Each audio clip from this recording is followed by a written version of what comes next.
আমার খবর। শক্তপোক্ত বাঁশ দড়ি দিয়ে বেড়া বাঁধতে হবে দুর্নীতিবাজ তৃণমূল দাঙ্গাবাজ বিজেপি, যাতে পশ্চিমবঙ্গে মানুষের কোনো ক্ষতি করতে না পারে, বলেন মীনাক্ষী মুখার্জি। এদিন দুবরাজপুরে ভারতের গণতান্ত্রিক যুব ফেডারেশন ডিওয়াইএফআই এর 21তম বীরভূম জেলা সম্মেলনে উপস্থিত ছিলেন ভারতের গণতান্ত্রিক যুব ফেডারেশনের রাজ্য সম্পাদিকা মীনাক্ষী মুখার্জি। পাওয়ার হাউস মোড় থেকে এটি মিছিল করে পথিকৃৎ ময়দানে আসেন মীনাক্ষী মুখার্জি সহকর্মীরা। এদিন সম্মেলনে বক্তব্য রাখতে গিয়ে শাসক দল তৃণমূল কংগ্রেস, বিজেপিকে ও পুলিশ প্রশাসনকেও তীব্র আক্রমণ করেন মীনাক্ষী। দুবরাজপুর থেকে শেখ অলি মোহাম্মদের রিপোর্ট, আমার খবর বীরভূম।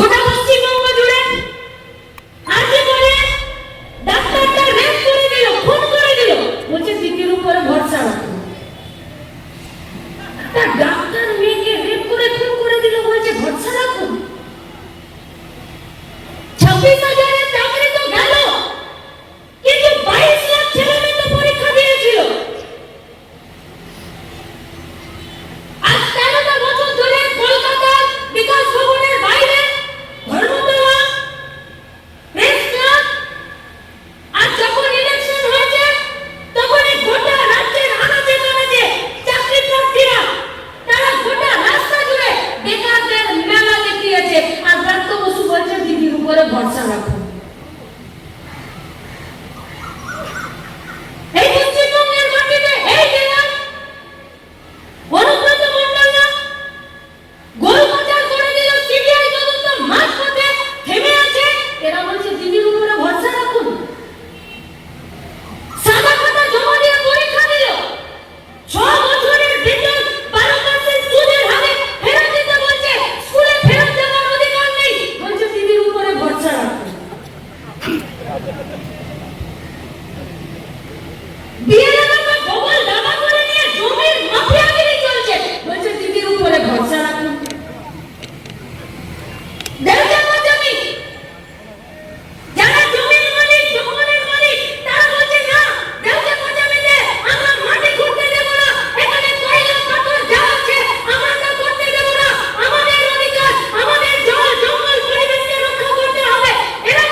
চোখ বন্ধ করলেই ভরসা করা যায়, বোঝা যাচ্ছে।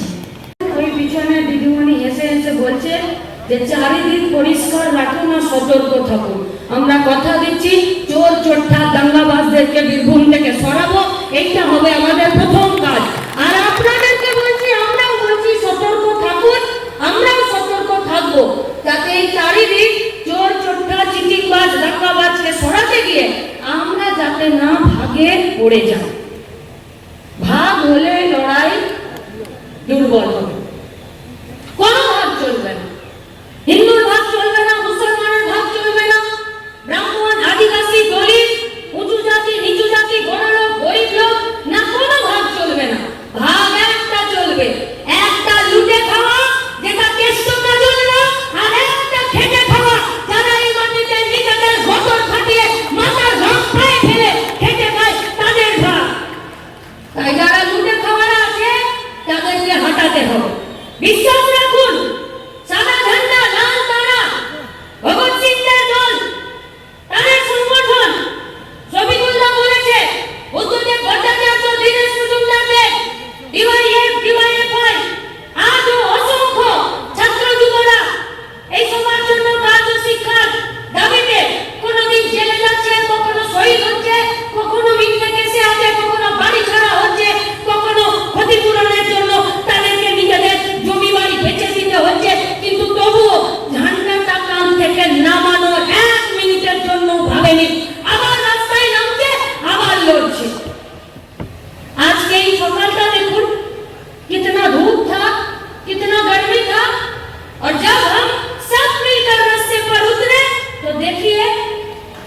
চলে এলো।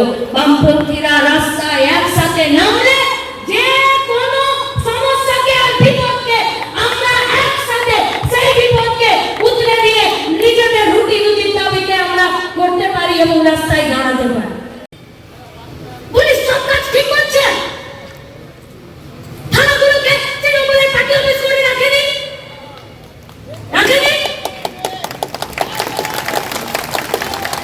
পুলিশের ভূমিকা আছে। আমার কোনো একটা সমস্যাতে পুলিশ আমাকে হেল্প করছে। পেটাচ্ছে। আচ্ছা, খাকি বর্গের পুলিশ পেটাচ্ছে তাও বুঝলাম, যে ভিড় থাকলে পেটাবে। বাবা, নীলের জামা পরা সিভিক তুমি এত কেন লাফাচ্ছ? তোমার তো পেটানোর অধিকার নাই।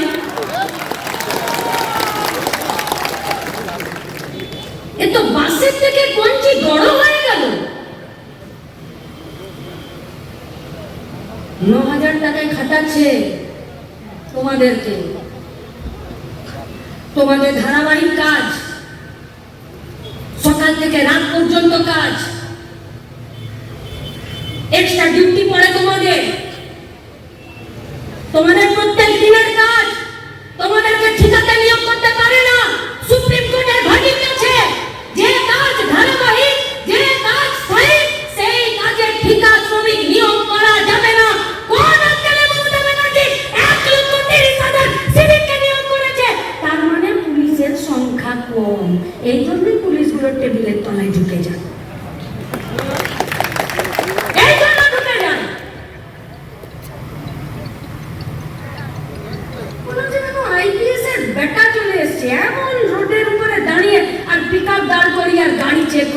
তোমার অধিকার আছে তো গাড়ির পেপার চেক করার?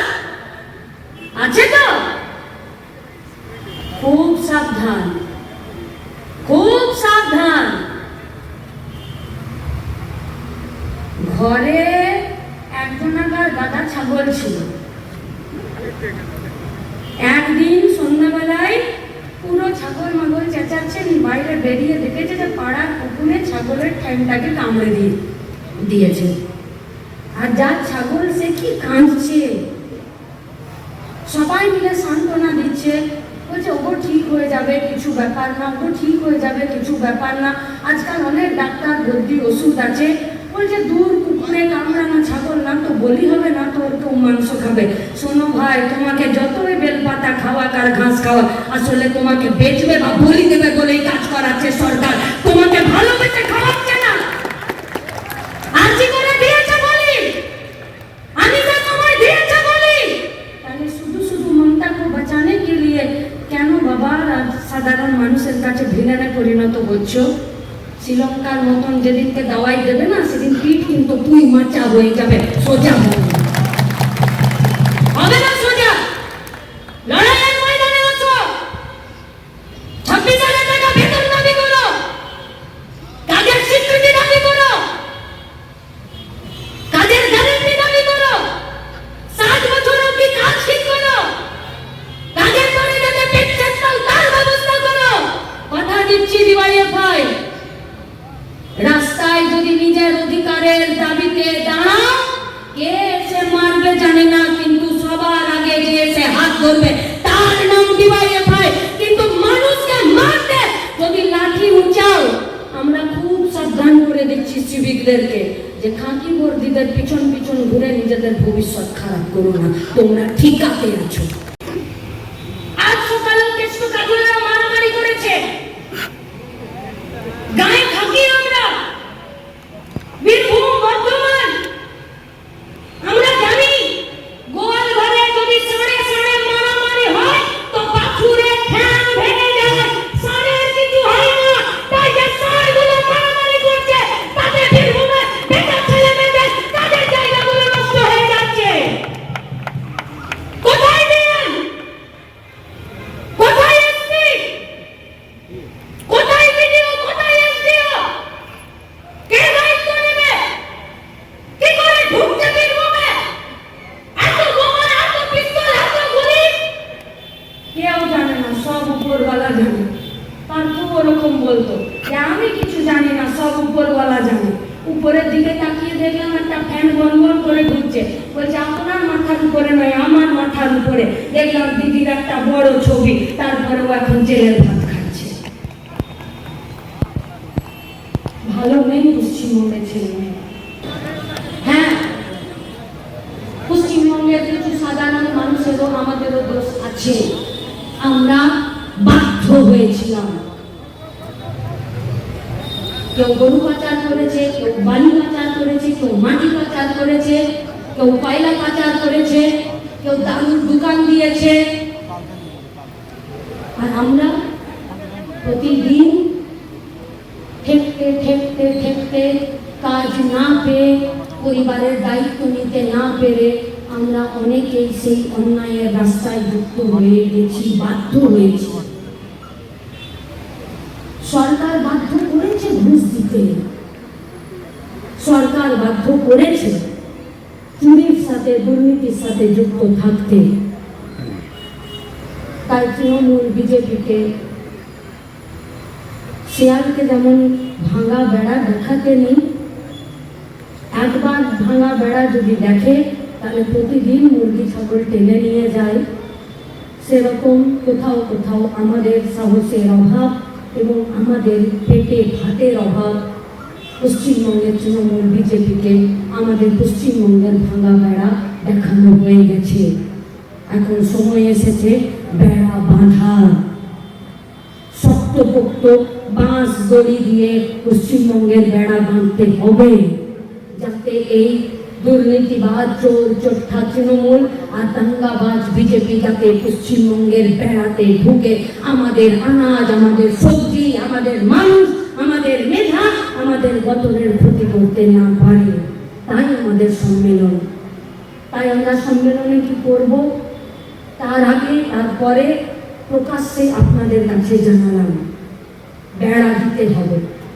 আর বেড়া আমরা একা দিতে পারবো না। বেড়া দিতে গেলে আজ একটু পর থেকে কাল পর্যন্ত যারা আমরা ঘরের ভিতরে থাকবো, আমাদের আরো বন্ধুর প্রয়োজন, আমাদের আরো সাথীর প্রয়োজন। কোন সাথীরা? যারা ঝুঁকি নিতে পারে। কোন বন্ধুরা? যারা সাহসী। কোন কমরেডরা? যারা পিছুটা উপেক্ষা করে এগিয়ে যেতে পারে। কোন কর্মীরা? যে কর্মীরা জানে যে সামনে বিপদ তবুও পিঠ দেখিয়ে পালিয়ে আসে না। সেই কর্মীদের জন্য গোটা বীরভূম জেলা আগামীকাল থেকে আগামী 2 বছরের জন্য রাস্তায় নামবে, আমাদের বন্ধু বাড়াতে, ভিত্ত বাড়াতে। আর যারা এই বীরভূমে আমাদের রাজ্যের, আমাদের গোটা দেশের শত্রু, তাদেরকে কোণঠাসা করার জন্য। তাই বিজেপি, আরএসএস, তৃণমূল যারা প্রত্যেকটা দিন এই ভারতবর্ষকে ভাঙতে চায়, আমাদের রুটি রুজিকে খেতে চায়, তাদের বিরুদ্ধে রাস্তায় লড়াইয়ে আপনাদের প্রত্যেককে সামিল হওয়ার আহ্বান জানিয়ে